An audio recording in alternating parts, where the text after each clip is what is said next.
All right. Let me keep this straight.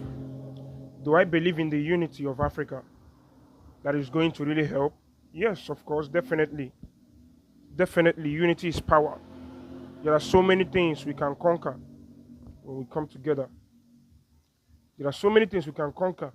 At least let's work with ourselves. Let's work with ourselves. Let's partner among ourselves.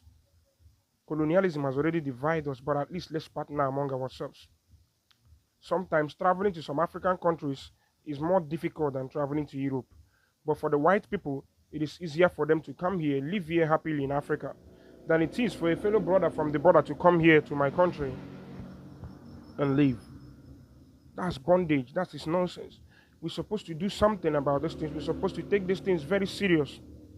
But unfortunately, why some people are talking about it, wishing to have it, working, pushing for it, there are still people who are making sure that it will never happen. These are the fools who think that their country is heaven. Let me tell you, number one, there is no country in West Africa that has entered second world country. Not Nigeria, bro. Not with that without electricity. Not Ghana. There is no infrastructure there that you can look at and you classify as a country that is heading towards first. All of these countries are still in third world countries level with lack of water. Even South Africa is said that 66% statistically of South Africans does not have access to clean water. To clean water.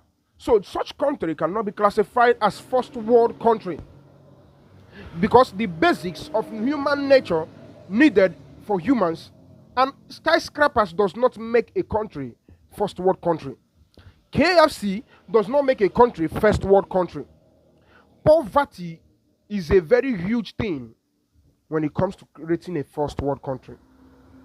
Luxembourg has a low rate of poverty. UAE has a low rate of poverty, so they can be classified in those areas. They have access to water. The government provides it to make sure that the citizens takes water, have access to clean water. The basics they can get, that is what you can rate. At least some of the basic aspect of what it takes to become first world country.